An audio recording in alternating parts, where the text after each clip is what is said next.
Je voudrais présenter une surprise pour cette manifestation du premier congrès Cabri Université de Medellín.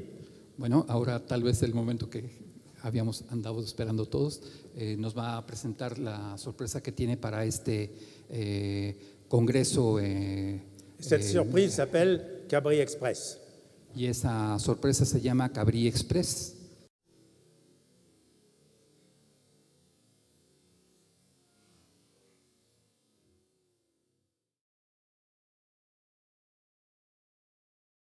Je voulais juste qu'on voit déjà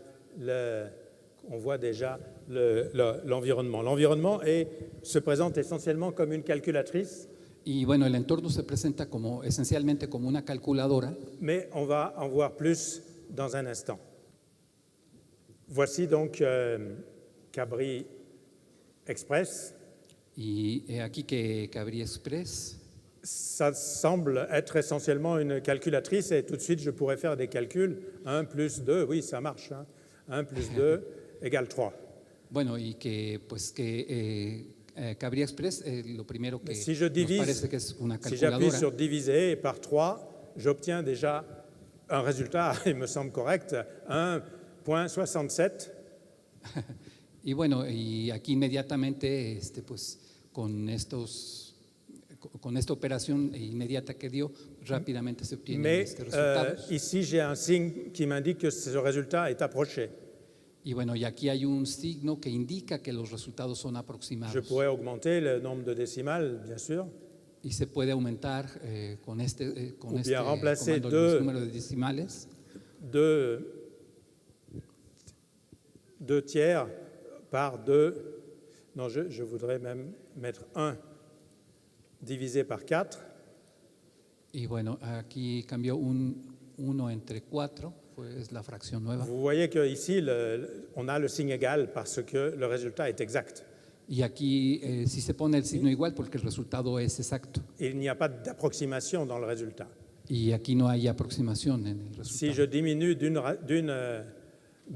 d'un chiffre le nombre de la précision, j'ai à peu près égal à 1,2. Bueno, y si aquí se disminuye la precisión, entonces sí aparece este signo de aproximación. Et notez bien que l'approximation à une décimale de moins de 1,25, c'est vers le bas, 1,2. Mais si j'ajoutais un quart, si j'ajoutais plus 0,1, qui donne 1,35. Cette fois, si je diminue, le résultat est arrondi vers le haut. Ok. Y bueno, aquí nos muestra el doctor que, por ejemplo, los resultados dependen del nivel de dígitos que estemos pidiendo de precisión. Veamos que se utiliza el signo de aproximación en algunos casos y que la aproximación, por ejemplo, en esta última operación se hizo redondeando hacia arriba. Mais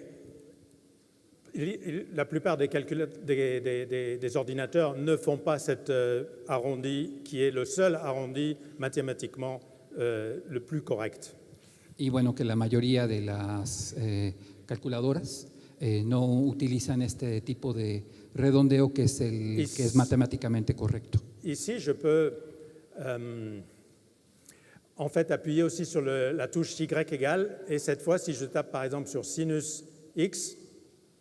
Aquí utilizando la tecla Y igual y utilizando las teclas seno o sinus de X. J'obtiendrai le graphe, comme nous allons le voir juste après, qui se trace automatiquement. Je vais le montrer juste dans un instant. El doctor va a obtener la gráfica tal como avant, je voudrais par exemple montrer qu'il est possible de calculer des choses plus étonnantes comme ici, je vais prendre moins 0,5. Bueno, aquí nos va a mostrar que se puede hacer cálculos como moins 1,5. J'appuie sur la touche Alt pour obtenir d'autres fonctions. Y con la tecla Alt se obtienen otras funciones. J'ai envie d'appuyer sur factoriel. Por ejemplo, la va a utilizar la tecla factorial. Bien sûr, dans la plupart des calculatrices, ça ne va pas marcher parce que factoriel est connu pour fonctionner sur les entiers. Ajá. Y bueno, aquí va a utilizar la tecla factorial porque se sabe que en la mayoría de las calculadoras esa no funciona más que para números enteros. Juste un instant, j'aurais voulu le faire. En fait, je pense fermer la parenthèse et demander maintenant factoriel. Ahora va a ser factorial de menos 0. Vous voyez que cette calculatrice utilise l'une des généralisations possibles de la fonction factorielle étendue au nombre réel et même au nombre négatif. Bueno, y la calculadora utiliza una generalización del factorial que incluye estos casos de números fraccionarios y negativos. Certaines personnes reconnaissent-elles le nombre qui s'écrit ici? Bueno, algunos van a reconocer este número que se encuentra aquí. Comme je connais le résultat, je vais l'utiliser. Eh bien, je vais diviser ce résultat 1/2 factoriel divisé par racine de pi. Y bueno, algunos reconocerán esto. Bueno, yo como conozco el resultado, voy a dividir entre raíz de Il pi. écrit racine de pi, ce qui fait que la factorielle de moins 1/2, c'est exactement racine de pi, ce qui est assez extraordinaire. Ajá. Y que, bueno, aquí nos muestra que entonces este factorial de menos 0.5 es la raíz cuadrada de pi. Mais cette calculatrice, si on cache la calculatrice, on arrive dans un environnement de géométrie dynamique. Y bueno, si se oculta la calculadora, entonces se tiene este entorno de geometría En fait, dinámica. le même environnement que l'environnement de géométrie du nouveau Cabri. Y que, bueno, es el mismo entorno de la geometría del nuevo Cabri. Il est possible, bien sûr, d'ajouter, si on a besoin, d'ajouter des graphes. Y por supuesto que si se necesita, pues se pueden agregar gráficas. On peut utiliser le compas. Se puede utilizar el compás. Et cette fois, le compas, même, il se penche quand on trace par là et il se penche dans l'autre sens quand on revient. Y bueno, hay que ver cómo es que se balancea cuando uno hace el giro en un cierto sentido o bien en el otro. Etc., etc. Ici, on retrouve tous les outils classiques de la géométrie dynamique et de l'algèbre dynamique.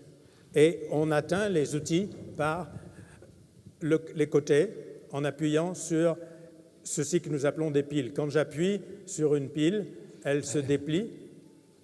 Bueno, primero, esto que nos había dicho que están todas las herramientas del álgebra dinámica y de la geometría dinámica. Y bueno, en esta parte lo que estamos viendo es cómo es que se despliegan estas herramientas de este entorno.